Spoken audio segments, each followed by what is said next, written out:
పిన్నెల్లి రామకృష్ణారెడ్డి గారిని ఈవీఎంల ధ్వంసం కేసులో అరెస్ట్ చేసి విచారణ చేస్తున్నటువంటి క్రమంలో ఆయన చెప్పినటువంటి మాటలు విని పోలీసులు విస్తుపోయారు అన్నట్లుగా కొన్ని వార్తలు వస్తూ ఉన్నాయి.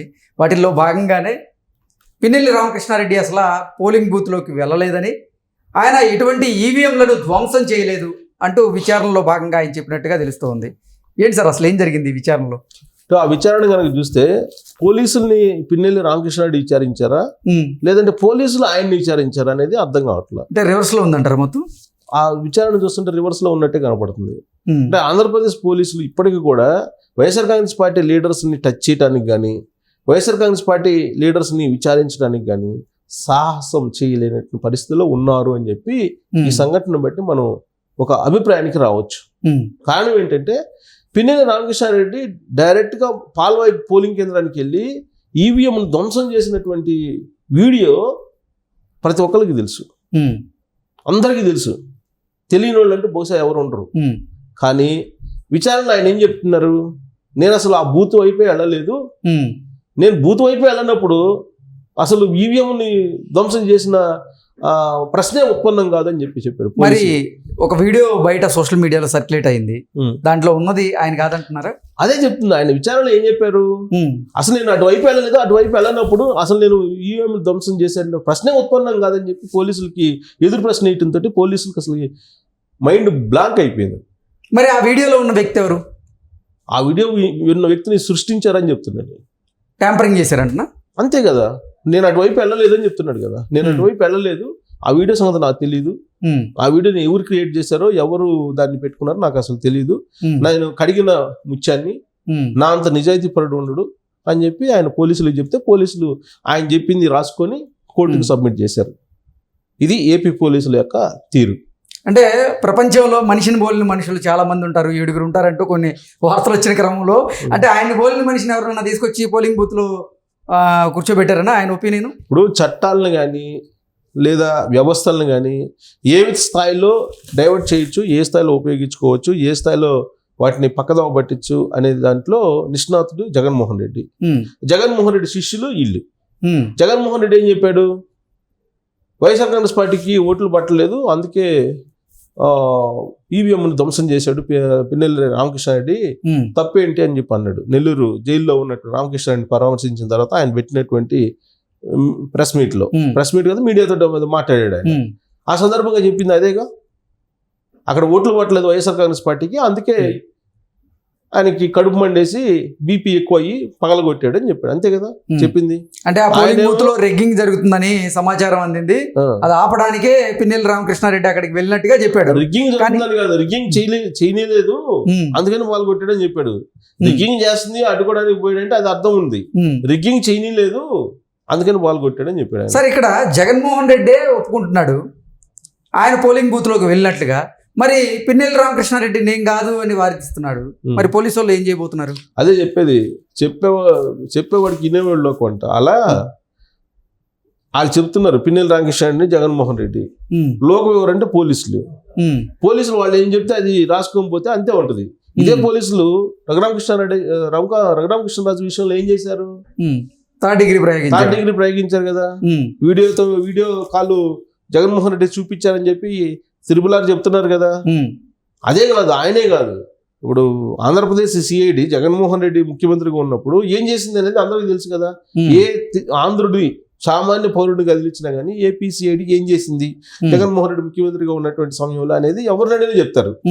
ఈవెన్ మీడియా మీదకి వచ్చారు కదా, ఎవరి దాకా ఎందుకండి, నా ఇంటి మీదకి వచ్చారుగా పోలీసులు, కడప పోలీసుల్ని నా ఇంటి మీదకి పంపించారు కదా జగన్మోహన్ రెడ్డి. పంపించి ఎందుకు పంపించారంటే కూడా చెప్పకుండా ఆయన ఆ రోజున ముందు నువ్వు నోటీస్ తీసుకు తర్వాత చెప్తావని అన్నారు, బెదిరించారు. నేను 26 సంవత్సరాల నుంచి జర్నలిస్ట్గా ఉన్నాను, కనీసం 5-6 ముఖ్యమంత్రులు దగ్గర నేను రిపోర్టింగ్ చేశాను. అంటే దగ్గరంటే వాళ్ళు ప్రభుత్వంలో ఉన్నప్పుడు ఈ సుదీర్ఘమైన జర్నీలో రకరకాల సాహసాలు చేసి సమాజం కోసం ప్రాణాలకు కూడా తెగించిన రోజులు ఉన్నాయి.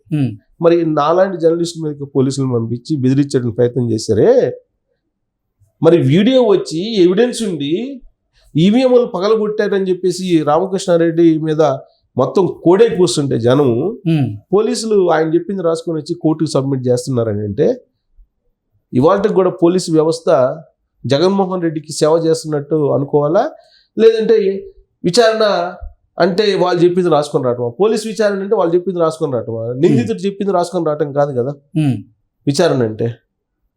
ఎవిడెన్స్ కనపడుతుంది, అక్కడ అధికారులు చెప్తున్నారు, ఓటర్లు చెప్తున్నారు, అక్కడ జరిగినటువంటి సంఘటన క్లియర్గా ఉంది. అక్కడ సిఐ నారాయణ స్వామి తలబగలు కొట్టారు. ఇన్ని ఉదాహరణలు, ఇన్ని ఎవిడెన్స్లు ఉంటే ఆయన ఏం చెప్తారు? పిన్నెల రామకృష్ణారెడ్డి ఆ రోజు గన్మెన్స్ లేరు కాబట్టి అసలు నేను ఇంట్లో నుంచే బయటకు రాలేదు. అసలు ఇంట్లో నుంచి బయటకు రానప్పుడు నేను పాల్వాయి పోలింగ్ కేంద్రానికి వెళ్ళి ఈవీఎంను పాల్గొట్టేటువంటి అసలు అవకాశం ఎక్కడ ఉంటుంది అని చెప్పి పోలీసుల్ని ప్రశ్నించాడు ఆయన. ఇది జగన్మోహన్ రెడ్డి ఇచ్చినటువంటి ట్రైనింగ్ వాళ్ళ లీడర్లకి. జగన్మోహన్ రెడ్డి ఏమో ఒకటి చెబుతాడు, ఆయనే ఇంకోటి చెప్తాడు. ఆ ప్రెస్ మీట్ పెడుతుంటారు కొంతమంది, వాళ్ళు ఇంకోటి చెప్తారు. పోలీసులు వెంట కూర్చుంటారు. ఇవాళకి కూడా జగన్మోహన్ రెడ్డి ప్రతిపక్షంలోకి వెళ్ళిపోయినా, ప్రతిపక్షం కూడా హోదా కూడా లేదు కదా. ఆంధ్రప్రదేశ్ ప్రజలు ఆయనకి 11 మంది ఎమ్మెల్యేలు ఇచ్చారు. అయినప్పటికీ పోలీసులు ఆయన సేవలో ఇప్పటికీ తరిస్తున్నారు. ఇప్పటికీ కూడా నువ్వు 2019 గుర్తు చేసుకుంటే 2019లో జగన్మోహన్ రెడ్డి ముఖ్యమంత్రి కాగానే చంద్రబాబు నాయుడు ఇంటి దగ్గర ఒక్క పోలీసు లేడు, మొత్తం తాడేపల్లి బాట పెట్టారు. మరి చంద్రబాబు నాయుడు ముఖ్యమంత్రి అయ్యాడు 2024 ఎన్నికల్లో. కానీ ఇప్పటికి కూడా జగన్మోహన్ రెడ్డి తాడేపల్లి హౌస్కి పోలీసులు ఇప్పటికి కూడా కాపలాగా వస్తున్నారు కదా. ఇప్పటికి కూడా ఆయన ఇంట్లోకి వెళ్తున్నారు కదా, ఆయన సేవలో తరిస్తున్నారు కదా కొంతమంది. మరి ఏం జరుగుతుంది ఆంధ్రప్రదేశ్లో? అసలు ఆంధ్రప్రదేశ్లో ప్రభుత్వం మారిందా లేదా జగన్మోహన్ రెడ్డే ఉన్నారు అధికారంలో అనేది అర్థం కావట్లా. బహుశా నేను అనుకోవటం జగన్మోహన్ రెడ్డి అంశాల వారీగా నేను ఎన్డీఏకి మద్దతు ఇస్తానని చెప్పారు కదా. కాబట్టి వీళ్ళు కూడా పోలీసులు కూడా వీళ్ళందరూ ఒకటేలే, ఎన్డీఏలో భాగస్వాములు వైఎస్ఆర్ కాంగ్రెస్ పార్టీ కూడా అధికారంలోకి వచ్చింది ఎన్డీఏ కదా, చంద్రబాబు నాయుడు తెలుగుదేశం కాదు కదా అని చెప్పి అనుకుంటున్నారు. బహుశా ఎన్డీఏలో భాగస్వామే కదా జగన్మోహన్ రెడ్డి కూడా. అంటే ముఖ్యమంత్రిని కాదని ఇప్పుడు పోలీస్ అధికారులు నిర్ణయం తీసుకునే పరిస్థితిలో ఉందా ఆంధ్రప్రదేశ్లో అంటే ఏం చెప్తారు? అది లేకపోతే పిన్నెల్లి రామకృష్ణారెడ్డి ఏం చెప్తే అది ఎట్లా రాసుకుని వస్తారండి? దాన్ని తీసుకెళ్లి కోర్టులో ఎట్లా సబ్మిట్ చేస్తారండి? ఇప్పుడు ప్రతి వాళ్ళకి మామూలు పౌరులకు కూడా తెలుసు కదా ఆ రోజున ఆయన ఈవీఎంలు పాల్గొట్టింది. అసలు ఆ వెబ్ కాస్టింగ్ చేశారు, అసలు ఆ వీడియో రావడమే నేరం అని చెప్పి మళ్ళీ ఉల్టా కేసు పెట్టేట్టు ప్రయత్నం చేస్తున్నారు పోలీసుల మీదను, ఆ రోజు ఉన్నటువంటి యంత్రాంగం మీద, ఎన్నికలు నిర్వహించిన యంత్రాంగం మీద ఉల్టా కేసు పెట్టేటువంటి ప్రయత్నం చేస్తుంది వైఎస్ఆర్ కాంగ్రెస్ పార్టీ. అక్కడ ఇప్పుడు ఏం జరుగుతుందంటే ఆ లీగల్ సెల్ ఒకటి ఉంది వైఎస్ఆర్ కాంగ్రెస్ పార్టీది. వాళ్ళని కొంతమంది సీనియర్స్ అడ్వకేట్స్ అందరినీ ఒక గ్రూప్గా చేసి తెలుగుదేశం పార్టీ వాళ్ళ మీద కేసులు వేయటం, ఇది పనిగా పెట్టుకున్నారు. తెలుగుదేశం పార్టీ వాళ్ళని కేసులు పెట్టుకోవటం, ఒకవేళ పోలీసులు ఎవరైనా సరే కేసులు పెట్టకపోతే పోలీసుల మీద ప్రైవేట్ కేసులు వేయటం, వీటిని మొత్తం చేయాలనేటువంటి ఒక ప్లాన్ చేసుకుంటూ అధికారం పోయినప్పటికి కూడా తెలుగుదేశం పార్టీని యంత్రాంగాన్ని భయపెట్టేటువంటి ప్రయత్నం చేస్తున్నారు. లేదంటే ఏ ధైర్యం అంటే పిన్నెల్లి రామకృష్ణారెడ్డికి ఎంత ధైర్యం? పైగా నేను సచ్చీలుండి అని చెప్తున్నాడు. తాను సచ్చీలుండి, తాను కడిగిన ముత్యాన్ని.